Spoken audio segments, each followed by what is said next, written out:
علم کی اہمیت جو ہے یہ ایک ایسا ایک موضوع ہے کہ جس پر بہت کلام کیا جاتا ہے. آپ حضرات محراب و منبر کے وارثین ہیں, آپ خود بھی بہت کچھ اس پر کہا کرتے ہیں. میں چاہتا ہوں اس سوال کے تناظر میں آپ اس پر کچھ روشنی ڈالیے گا. بسم اللہ الرحمن الرحیم. اللہم صلی علی سیدنا و مولانا محمد وعلی آلہ و اصحابہ وبارک وسلم. جی قبلہ رئیس بھائی, بڑا ہی اہم موضوع ہے یقیناً, اور جہاں تک اسلام میں اس کی امپورٹنس ہے, آپ اس سے اندازہ لگائیں کہ جب یعنی زمانہ جاہلیت میں, اب یوں سمجھ لیں کہ وحی کا نزول ہونے والا ہے, تو اس وقت مکے میں صرف 17 اشخاص ایسے ہیں کہ جو پڑھنا لکھنا جانتے ہیں, خواندہ افراد جو ہے, اور اسے زمانہ جاہلیت ہی کہا جاتا ہے. بالکل ٹھیک ہے, گنے چنے افراد. تو اس وقت جب پہلی وحی مبارکہ نازل ہوئی, اقرا کہ پڑھیے, تو اس سے امپورٹنس ظاہر ہوتی ہے کہ اسلام علم کو کتنی امپورٹنس دیتا ہے کہ پہلی وحی جو میرے نبی صلی اللہ علیہ وسلم پر نازل ہو رہی ہے اس کا تعلق پڑھنے لکھنے سے ہے.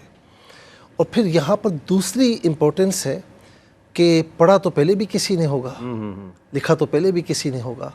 اقرا بسم ربک الذی خلق, اپنے رب کے نام سے پڑھیے کہ جس نے پیدا فرمایا. اچھا, یہ امپورٹنس ہو گئی, یہ اہمیت ہو گئی. اور اس کے ساتھ اگر ہم فلسفہ علم پر غور کریں اسلام کے, تو ہمیں یہ نظر آتا ہے کہ اسلام میں جو فلسفہ علم ہے وہ خود شناسی سے خدا شناسی کا سفر طے کرتا ہے. کیا بات, کیا بات. ایک ہوتی ہے خود شناسی اور ایک ہوتی ہے خدا شناسی. یہ سفر طے کرواتا ہے. کیا کہنا اسلام میں یہ جو علم کا تصور ہے, فلسفہ ہے, اس کو اگر ہم واضح کریں تو انسان کے جتنی بھی حوائج ہیں, جتنی بھی ضروریات ہیں, چاہے وہ ظاہری طور پر ہو, چاہے وہ باطنی طور پر ہو, چاہے وہ مادی یا روحانی طور پر ہو, یا چاہے وہ نفسانی طور پر ہو, بدنی طور پر ہو, یا ذہنی اور قلب سے اس کا تعلق ہو, یعنی یہ ساری جو ضروریات ہیں, یہ ساری کی ساری یوں سمجھ لیں کہ ان سب کی معرفت ضروری ہے. بے شک. آپ کی بدنی ضروریات کیا ہیں, آپ کی مادی ضروریات کیا ہیں, روحانی ضروریات کیا ہیں, یوں سمجھ لیں کہ مطالعہ انفس ضروری ہے. کیا کہنا, صحیح ہے. اچھا, اب دوسری چیز آ گئی کہ پھر ہم اپنی ذات سے آگے بڑھتے ہیں تو مطالعہ کائنات بھی ضروری ہے.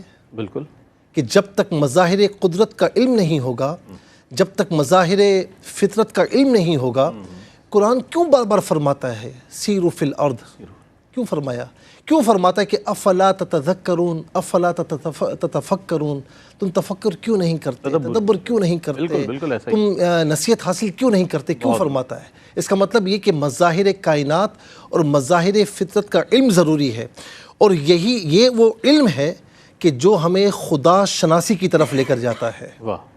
خدا شناسی کی طرف لے کر جاتا ہے. تو اسی لیے ہم دیکھتے ہیں کہ انسان جو ہے, اس کا جو کائنات سے تعلق ہے وہ علمی بھی ہے, فکری بھی ہے, انٹلیکچل بھی ہے, اس کی نوعیت ہر ایک اعتبار سے بنتی ہے. تو اسی لیے ہم اگر قرآن کی روح سے دیکھیں, قرآن کیوں کہتا ہے هل يستوي الذين يعلمون والذين لا يعلمون, کیا جاننے والے اور نہ جاننے والے برابر ہو سکتے ہیں؟ هل يستوي الاعمى والبصير, کیا اندھا اور دیکھنے والا برابر ہو سکتا ہے؟ ولا الظلمات والنور, کیا اندھیرا اور روشنی برابر ہو سکتے ہیں؟ تو جس طرح اندھیرے اور روشنی برابر نہیں ہو سکتے, اندھا اور بینا برابر نہیں ہو سکتے, تو اسی لیے جو جاننے والا ہے اور جو نہ جاننے والا ہے وہ کبھی برابر نہیں ہو سکتا. کیا بات ہے, سبحان اللہ, سبحان اللہ.